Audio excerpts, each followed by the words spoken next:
Good morning student, 10th class. Now I am going to discuss important topic forfeiture of shares. देखो बेटे forfeiture of shares का मतलब क्या होता है? शेयर्स को जब्त करना, ठीक है। ये क्यों होता है बेटे? कई बार बेटे जो शेयर होल्डर होता है उसकी फाइनेंशियल पोजीशन वीक होती है और वो बहुत सारे ऐसे रीजंस होते हैं बेटे जिनके कारण वो शेयर्स पे जब अलॉटमेंट मनी फर्स्ट कॉल या सेकेंड कॉल मांगी जाती है तो उसको पे करने में अनेबल होता है। तो बेटे इसलिए कंपनी क्या डिसीजन लेती है कि एक पर्टिकुलर टाइम के बाद कंपनी उनके शेयर्स को वापस ले लेती है, यानी कि वो शेयर्स क्या कर लेती है, छीन लेती है, जब्त कर लेती है।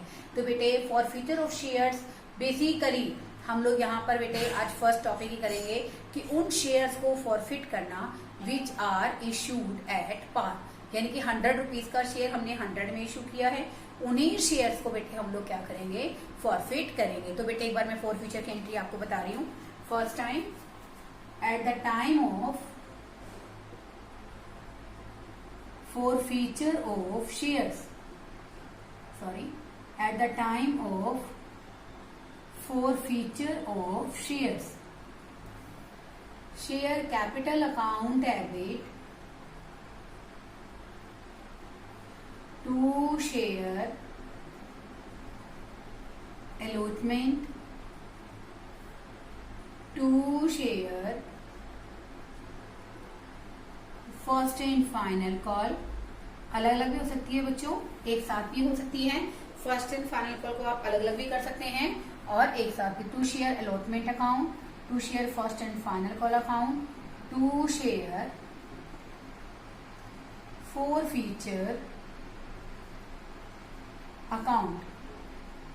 अब यूं देखो बेटे, शेयर कैपिटल में कौन सी अमाउंट आएगी, नंबर ऑफ शेयर्स, कितने शेयर होल्डर के पास हैं, इनटू में कॉल्ड अप अमाउंट।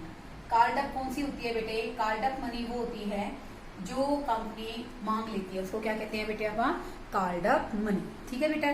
मान लो कंपनी की मर्जी है बेटे, कंपनी 10 रुपए का शेयर है, 10 रुपए मांगती है, 8 रुपए मांगती है, तो बेटे नंबर ऑफ शेयर से क्या हो जाएगा बेटे, डिवाइड हो जाएगा। उसके बाद अगर मान लो उसने अलॉटमेंट नहीं दी है, क्या नहीं दी है स्टूडेंट, अलॉटमेंट, तो क्या आ जाएगा, to share allotment account. First call नहीं दिया तो फर्स्ट कॉल। और फोरफीचर में क्या आता है बच्चों, अमाउंट विच इज रिसीव्ड। मान लो बेटे शेयर होल्डर ने सिर्फ हमें क्या दी, एप्लीकेशन, तो एप्लीकेशन की मनी आ जाएगी। हम लोग उसी पैसे को बेटे फॉरफिट करेंगे जो अमाउंट शेयर होल्डर ने हमें दी है, ठीक है बेटे। उसके बाद बेटे कई बार तो क्वेश्चन यहीं तक होता है। उसके बाद बेटे कंपनी क्या करती है, शेयर्स को रीइश्यू भी कर देती है। मान लो बेटे 10 रुपए का शेयर था, ठीक है, कंपनी रीइश्यू करती है। रीइश्यू का मतलब क्या होता है कि कंपनी उन शेयर्स को दोबारा से इश्यू कर देती है किसी दूसरे शेयर होल्डर को। तो उस केस में बेटा bank account debit to equity share capital, okay, bank account debit.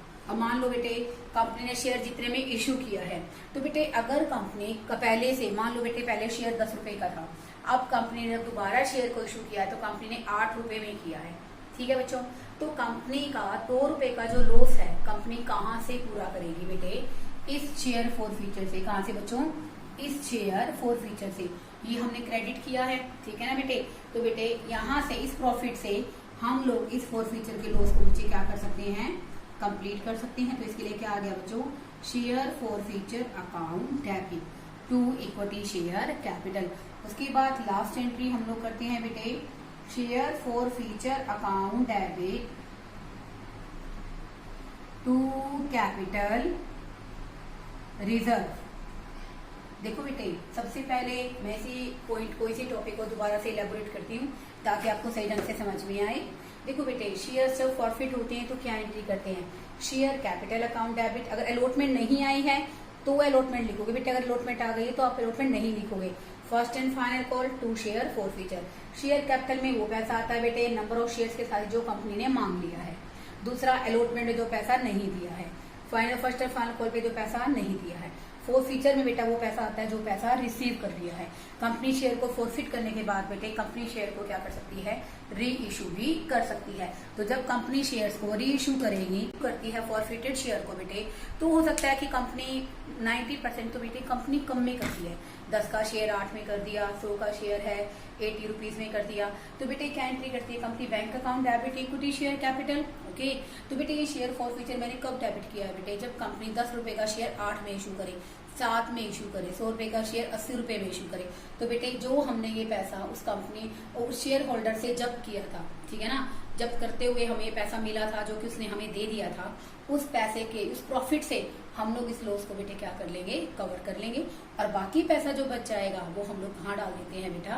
Capital reserve में। कहाँ डाल देंगे बच्चों? कैपिटल रिजर्व में। इसी से रिलेटेड बेटे मैं आपको कुछ क्वेश्चंस करा रही हूँ। Question number 25। ओके बेटे, इसका फॉर्मेट बनाएंगे पहले। Particulars, ledger folio, amount debit and amount credit. ठीक है बच्चों, amount debit and amount credit.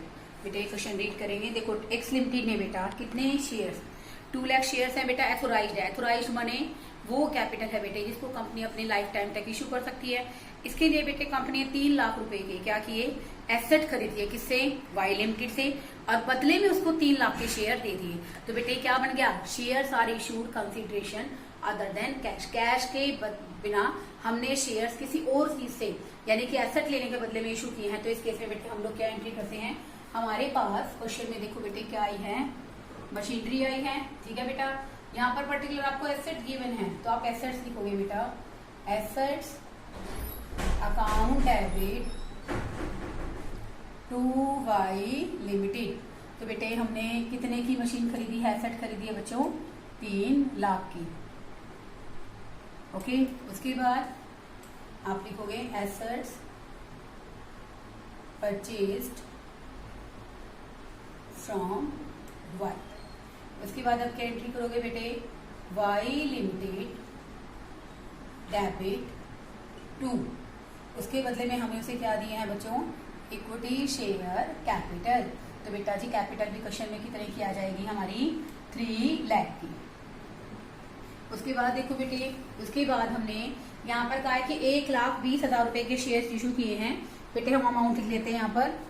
ये है बेटे 2.5 रुपीज हैं एप्लीकेशंस के, 2.5 हैं बच्चों हमारे अलॉटमेंट के। उसके बाद बेटा 2 रुपीज है हमारे फर्स्ट कॉल के। और बेटे इस क्वेश्चन में हमारी 3 रुपीज की है बेटा जी फाइनल कॉल। ठीक है बेटे, अब हम पूरा क्वेश्चन करेंगे। अब देखो बेटे इन क्वेश्चंस के अंदर सबसे पहले तो बेटे हम लोग एप्लीकेशन मनी दिखाएंगे। Bank account debit to equity share application account. आप लिखोगे यहाँ पे एप्लीकेशन मनी रिसीव्ड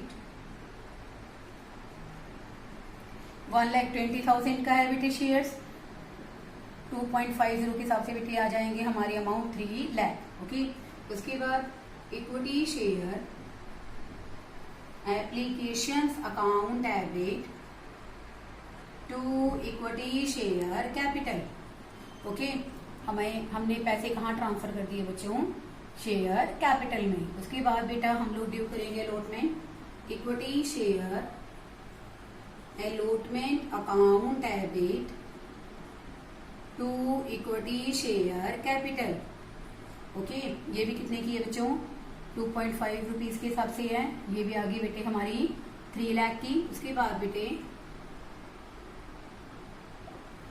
बाद बेटे हम लोग क्या करेंगे? रिसीव करेंगे bank account debit to equity share allotment. यहां तक तो बेटे क्वेश्चन आपके पिछले टॉपिक के अकॉर्डिंग है।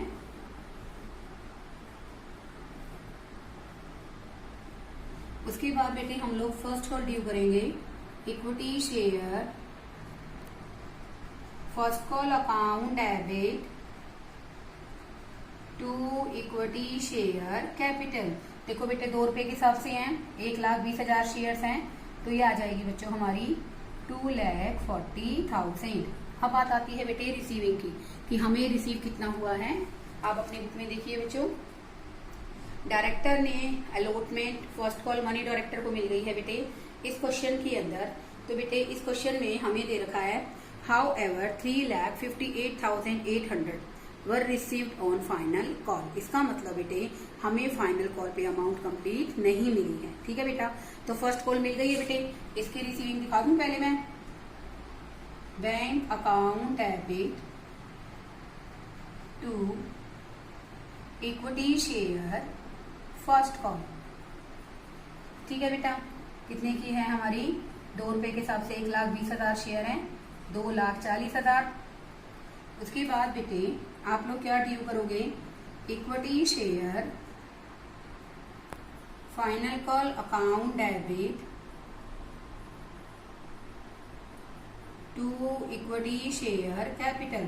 ठीक है बच्चों, 3 रुपीज के हिसाब से है। हमारे पास क्वेश्चन में कितनी आई है बेटा? 3,60,000। ऐसा हमें कुछ नहीं दे रखा कि हमें बेसिकली कितने शेयर्स ने, ठीक है ना, कितने शेयर्स ने हमें फाइनल कॉल नहीं दी। सिर्फ आपको फाइनल कॉल की मनी दे रखी है बेटे इस क्वेश्चन में। तो आप एक बार फाइनल कॉल की एंट्री कर दो रिसीविंग की। Bank account debit to equity share final call. आपको डायरेक्ट दे रखा है 3,58,800। 3,58,800। इसका मतलब क्या है बच्चों? देखो आप बात को समझिए। इस क्वेश्चन के अंदर 3,60,000 रुपए, यहाँ देखो एक 3 रुपीज है। हमारे शेयर बेटा क्वेश्चन में कितने हैं? 1,20,000। हमें मिलनी कितनी चाहिए थी बच्चों? 3,60,000। लेकिन रिसीव कितनी हुई है? 3,58,800। तो लगभग 1,200 रुपए हमें नहीं मिले हैं। तो बेटे हमें नंबर ऑफ शेयर्स तो क्वेश्चन में निकालने पड़ेंगे। नंबर ऑफ शेयर्स आप कैसे निकालोगे? हमें कितनी अमाउंट नहीं मिली? 1,200 रुपए। हमारे जो शेयर की अमाउंट है फाइनल कॉल की कितनी है? 3 रुपीज। तो बेटे हमारे पास हमें पता चल गया ना कि 400 शेयर होल्डर ऐसे हैं जिन्होंने हमें फाइनल कॉल नहीं दी। एक बार दोबारा से देखो बेटे, 3,60,000 बनता था, रिसीविंग कितने की दिखा रहे हैं? 3,58,800। तो नेट हमारे पास कितने पैसे नहीं आए बच्चों? 1,200 रुपए। अरे फाइनल कॉल है कितने की? 3 की। तो इसका मतलब 400 जो, sorry it's not a rupees बच्चों, इट्स अ शेयर होल्डर्स। जो 400 शेयर होल्डर हैं, जिसके पास 400 शेयर्स हैं, ठीक है ना, शेयर होल्डर भी नहीं, जिसके पास 4 फाइनल कॉल नहीं थी। यही मतलब है इस बात का। आगे देखो बेटे इस क्वेश्चन को। आगे इस क्वेश्चन में दे रखा है बेटे, तो कंपनी ने क्या किया? Forfeit the share. ठीक है, और इन्हीं शेयर्स को हमने 8.5 रुपए में फुल्ली पेड मने, भाई सारा लमसम आ गया एक ही बार में। इसका मतलब यही है बेटे कि हमने इसको फुल्ली पेड मानकर क्या कर दिया? आगे प्रोसेसिंग कर दिया, यानी कि आगे हमने इसको 8.5 रुपए में बेच दिया। शेयर्स हमारे पास आ गए। अब देखो बेटे हम लोग शेयर को फॉरफिट करेंगे। क्या एंट्री करेंगे बेटे इस क्वेश्चन में शेयर को फॉरफिट करने की? Share capital account debit to, क्या पे नहीं की बेटे? सिर्फ फाइनल कॉल पे नहीं की ना, तो क्या आ जाएगा? To equity share final call और टू शेयर फॉर फ्यूचर। ठीक है, अब देखो यहाँ पर शेयर कैपिटल में हमेशा वो पैसे आते हैं बेटे जो कंपनी मंगा लेती है। 400 शेयर्स पे बेटा शेयर कंपनी ने सारे पैसे मंगवा लिए, तो 10 रुपए क्या है बेटे? Tied up money. क्या है? शेयर फाइनल कॉल जो नहीं आई है। 400 शेयर्स की है, कितने रुपए नहीं आए बच्चों? 3 रुपीज। आए कितने हैं बेटे हमारे पास? अमाउंट कितनी रिसीव हुई है? 7 रुपीज। तो बेटे शेयर कैपिटल में हमेशा वो अमाउंट आती है जो शेयर होल्डर से मांग लेते हैं। फाइनल कॉल 3 रुपीज के हिसाब से नहीं आई है। ओके, और पैसे बेटा फॉर फ्यूचर में वो डालेंगे जो बेसिकली हमें मिल गए हैं। तो आप क्या लिखोगे? Shares forfeited. शेयर्स हमने क्या कर दिए बच्चों? फॉरफिटेड कर दिए for non payment of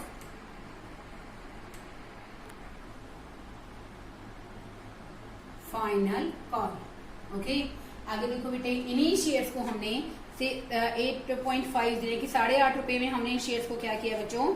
issue किया है फुल्ली पेड मांग के। तो बेटे आप कर दोगे bank account debit to equity share capital. ठीक है बच्चों, शेयर कैपिटल में हमेशा फेस वैल्यू आती है। 400 शेयर हैं 10 रुपए के हिसाब से। कितने में इशू किया है? 400 शेयर्स को ₹8.5 के हिसाब से हमने इनको क्या किया बच्चों, इशू किया है। कितने के हिसाब से इशू किया है बेटे, ₹8.5 के हिसाब से। तो देखो बेटे हमारे क्वेश्चन में हमारे शेयर्स की जो वैल्यू है बेटे वो कितनी है, आप यूं देखो ना क्वेश्चन के अंदर कि हमारे क्वेश्चन के अंदर हमारे शेयर्स की वैल्यू कितनी है। तो बेटा ₹10 से अगर आप कंपेयर करोगे बेटा, ठीक है ना, ₹8.5 आए हैं तो ₹1.5 का बेटे हमें क्या हो गया, लॉस हो गया। तो बेटा इस फॉर फ्यूचर का जो प्रॉफिट है इससे हम लोग इस लॉस को क्या कर देंगे बच्चों, रिकवर कर देंगे। Share forfeiture account debit. तो बेटा ये जो हमारे पास ऊपर फॉर फ्यूचर का क्रेडिट बैलेंस है वहां से हम लोग ₹1.5 क्या कर देंगे बेटा, रिकवर कर देंगे। जिसके कारण बेटे ये आ गया हमारा 3400 हमें मिली है। 600 का लॉस हमने यहाँ से कवर कर लिया और हमारे शेयर्स कितने के थे, 4000 के। अब देखो बेटे हमें लास्ट एंट्री जो करनी है वो क्या है, फॉर फ्यूचर का बैलेंस ट्रांसफर करने की। Share forfeiture account debit to share forfeiture account debit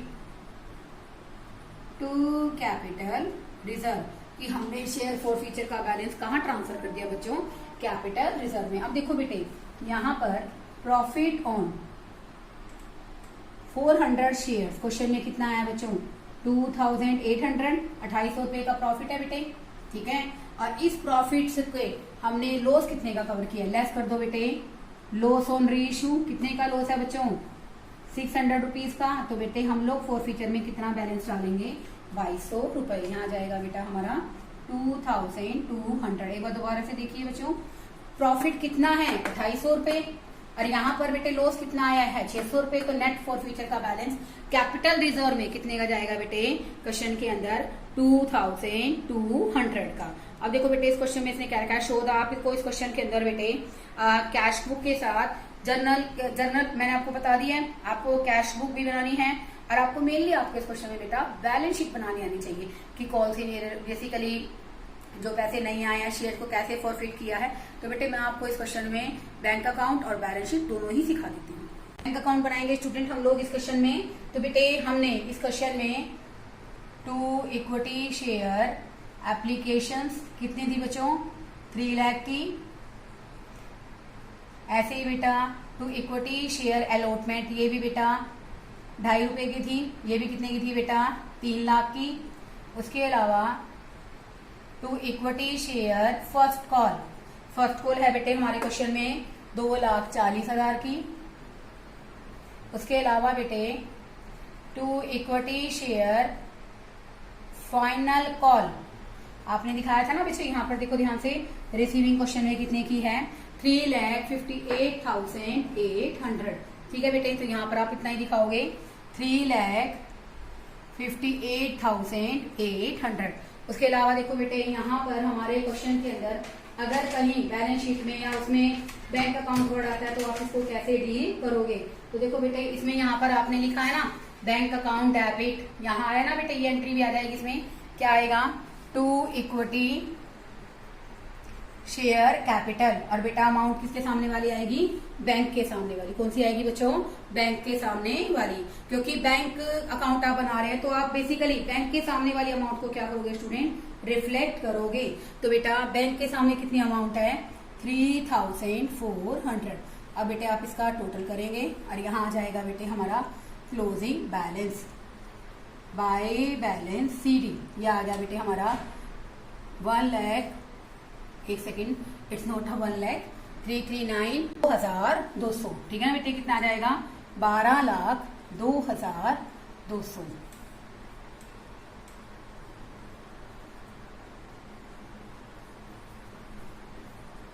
उसके बाद बेटे हम लोग बना लेते हैं स्टूडेंट्स यहाँ पर balance sheet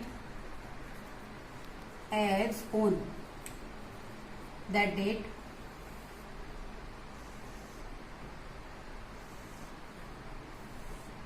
note number, current year, previous year, और यहाँ आ जाएगा स्टूडेंट हमारा इक्विटी एंड लायबिलिटीज। ओके, उसके बाद जो हमारी शेयर कैपिटल है बेटा वो कितनी है, 1,20,000 के शेयर थे बेटा, और ₹10 के हिसाब से कितने की आ गई स्टूडेंट, 1,00,000, यहाँ लिख देते हैं हम लोग अपना 1,20,000, ठीक है। और दूसरी बेटे shares issued for fix asset, हमने फिक्स एसेट्स के लिए शेयर इशू किए हैं बच्चों। 3 लाख के शेयर्स बेटे हमने क्या किए थे, इशू किए थे। 1,20,000 शेयर है बेटे, 10 रुपए के हिसाब से कितने आ गए, 12 लाख। उसके अलावा बेटे हम लोग शेयर कैपिटल के बाद रिजर्व एंड सरप्लस में क्या दिखाएंगे स्टूडेंट्स, हमने यहाँ पर 2200 रुपए कैपिटल रिजर्व के ट्रांसफर किए हैं, तो बेटा 2200 रुपए आप दिखा दोगे इसमें कैपिटल रिजर्व के। ये आ जाएगा बेटे हमारे क्वेश्चन के अंदर 12 लाख और 3 15 लाख, 15,02,200, ठीक है बेटे। अब आप लोग यहाँ पे एसेट्स का कॉलम भी बना सकते हैं, बनाना ही पड़ेगा क्योंकि बैलेंस शीट क्या कहती है, assets is equal to liabilities. क्या कहती है student, assets is equal to liabilities. तो देखो बेटे एसेट्स के अंदर आप यूं देखो, हमारे पास मैंने यहाँ पर ऊपर निकाला ना बेटे कैश एट बैंक का बैलेंस, क्या निकाला है बच्चों, कैश एट बैंक कितना निकाला है मैंने, 12,02,200। और एक मैंने बेटे क्वेश्चन में क्या लिया है बेटा, फिक्स्ड एसेट्स कितने की है बच्चों, 3 लाख की। तो बेटे ये हमारा टोटल आ जाएगा बेटा जी 15,02,200, ठीक है। कितना आ गया बच्चों, 15,02,200। तो बेटे कहने का मतलब यहाँ पर क्या है कि ऐसा करने से हमारा जो क्वेश्चन है कंप्लीट हो गया है। बैंक अकाउंट आपको आता ही है। अब दोबारा से देख लो बेटे, शेयर कैपिटल, हमने शेयर कैपिटल कैसे इशू की है, ठीक है ना। आप ये भी लिख सकते हैं इसमें कैसे इशू करी है, 1,20,000 शेयर थे बच्चों at a rate of 10 rupees, 12 lakh. तो ये आ गया बेटे। एसेट्स हमने एसेट्स के बदले में भी जो फिक्स एसेट्स हमने ली थी उसके बदले में हमने शेयर इशू करे हैं 3 लाख के। और ये बेटा रिजर्व एंड सरप्लस में आप लोग लिख सकते हो, ये बेटे हमारा क्या है, कैपिटल रिजर्व। ये रहा बच्चों कैपिटल रिजर्व 2200 का, ये आ गया बेटे। कैश एट बैंक का बैलेंस आपने यहाँ से लिया है और आपने बेटा बदले में क्या खरीदी है, फिक्स्ड एसेट 3 लाख की। तो बेटा asset is equal to liabilities, assets is equal to liabilities. बेटे it's a full flash question, हर एक क्वेश्चन में यही होगा कि शेयर होल्डर पेमेंट नहीं करेंगे, उसके अकॉर्डिंग आप पेमेंट काट के दिखाओगे। ऐसे ही बेटे फिर आपको फॉरफीचर का बैलेंस कैसे ट्रांसफर करना है, कैसे शेयर्स को रीइश्यू करेंगे। बेटे अभी तो इस टॉपिक के मैं आपको बेसिकली 3 और 4 क्वेश्चन और भी कराऊंगी। ये मैंने आपको बेसिक क्वेश्चन कराया, अगर आप इसको सही तरीके से करते हो तो नेक्स्ट 3 और 4 क्वेश्चन आप लोग बहुत आसानी से कर सकते हैं, ठीक है बच्चों। Okay, thank you students.